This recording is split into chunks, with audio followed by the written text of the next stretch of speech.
Bonjour à tous et bienvenue sur la chaîne d'Edphone. Aujourd'hui, nous allons effectuer le remplacement de la vitre uniquement sur l'Apple Watch série 4. Donc, on peut apercevoir qu'on a notre vitre de bien brisée. Vous voyez, c'est une Apple Watch en acier inoxydable, gros cadran, hein. Tout est marqué à l'arrière de la montre et on a notre vitre de fissurée avec le tactile qui fonctionne légèrement. On a un petit coin cassé sur la partie supérieure gauche. Alors, pour la réparation de cette montre, vous avez plusieurs choix. Soit le remplacement de la vitre, du LCD, du tactile, tout est assemblé, vous voyez, ça vous coûtera vraiment plus cher. Ou sinon, le remplacement de la vitre et du tactile dans le cas où votre tactile ne fonctionne pas, mais que vous voyez très bien l'image. C'est souvent le cas, hein. Le tactile, il fonctionne pas, vous voyez très bien l'image. Ou le remplacement de la vitre uniquement lorsque le tactile et l'image fonctionnent très bien. Là, on a notre capteur Force Touch qu'on change également lorsqu'on change la vitre ou l'écran. Donc, nous allons procéder à l'ouverture de l'écran. On va dissocier notre écran du bloc de la montre. Donc, pour ça, on va éteindre notre téléphone.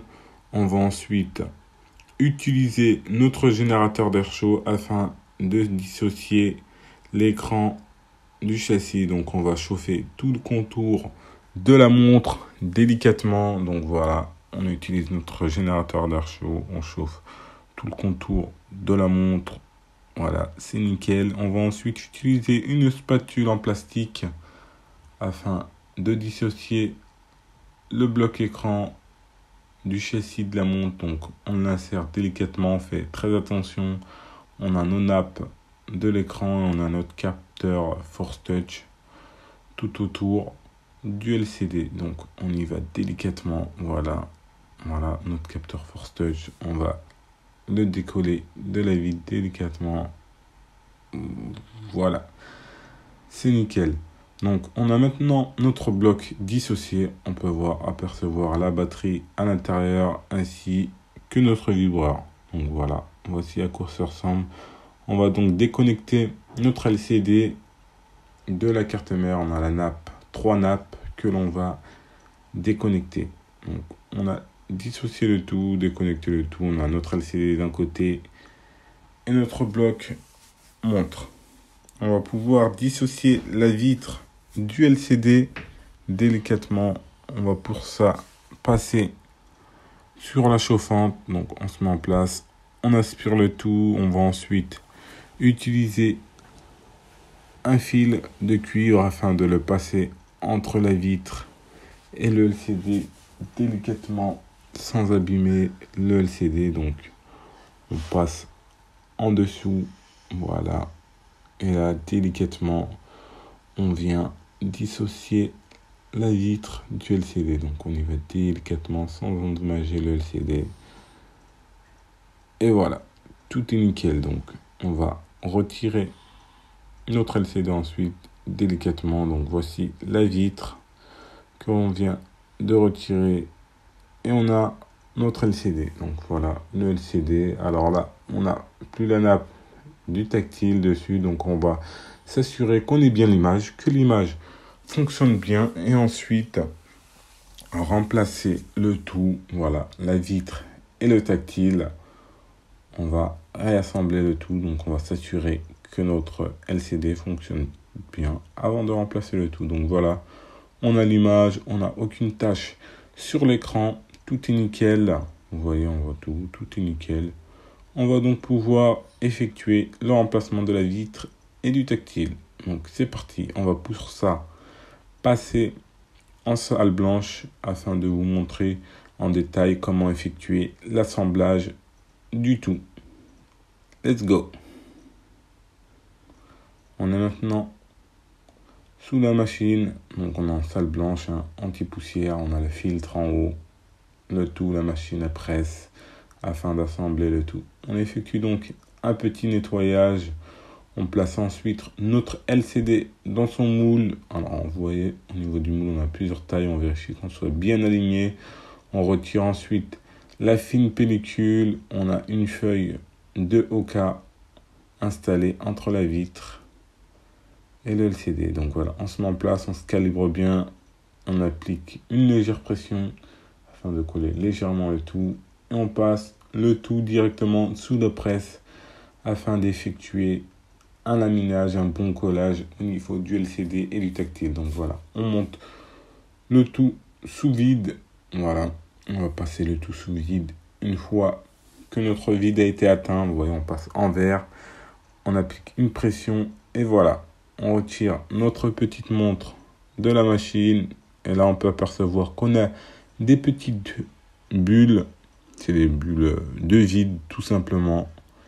On va, pour pouvoir les retirer, passer le tout sous l'autoclave, c'est-à-dire c'est une sorte de petite machine à laver que l'on va passer sous pression afin d'éliminer le reste des petites bulles qui se situent au niveau de notre LCD. On va donc ouvrir l'autoclave, on l'ouvre délicatement, on insère ensuite notre LCD à l'intérieur, on referme le tout et on va monter le tout sous pression à 6 bars, vous voyez, pendant 12 minutes.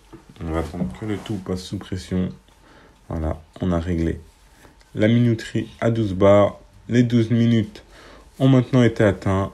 La pression redescend. On va ensuite éteindre notre petite machine et retirer notre écran. Donc, voilà, on ouvre le tout et là, on a toutes nos bulles qui ont disparu. Voilà, on est maintenant prêt pour le test et l'assemblage. Donc, on nettoie le tout. Ensuite, on retire nos films de protection. On rabat la nappe au dos du LCD délicatement. C'est nickel. On va ensuite reconnecter notre LCD. On reconnecte toutes les nappes. Et ensuite, on effectue notre petit test. Donc voilà, on va effectuer notre test délicatement. Voilà, on a la montre qui se rallume, c'est bon signe, nickel. On va tester notre tactile, s'assurer qu'il fonctionne bien. Donc voilà, le tactile fonctionne très bien. On va donc pouvoir effectuer l'assemblage. Avant d'effectuer l'assemblage, on va effectuer un remplacement de notre capteur Force Touch. Voilà, 3D tout autour. Donc on va retirer l'ancien et réinstaller le nouveau. Donc on va faire en rapide. On va sauter cette étape. Donc voilà, on a effectué le remplacement de l'ancien nappe Force Touch. On va pouvoir reconnecter le tout et recoller le tout délicatement. Donc on reconnecte le tout en rapide. Les 3 nappes. On les reconnecte bien. Tout est nickel. On va pouvoir ensuite retirer notre petit film tout autour. Et on va, en complément de la colle de notre Force Touch, utiliser de la colle spéciale T8000. Alors c'est de la colle qui va résister à l'eau, qui va résister aux petits torsions, à la chaleur. C'est vraiment une colle vraiment importante dans ce processus de réparation.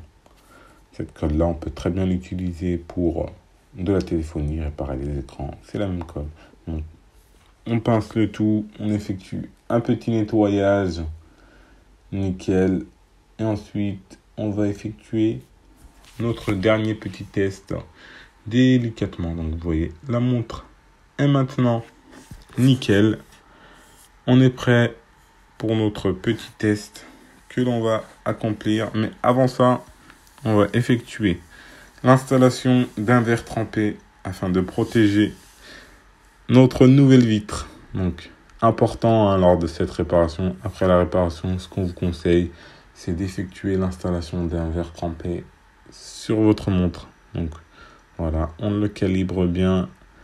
C'est du full glue partout sur toute la montre. Et on l'applique délicatement. Voilà, on l'applique. Allez, notre petit ongle. Voilà, on vient terminer ensuite le tout. Terminé, nickel. Vous voyez, on peut apercevoir aucune bulle.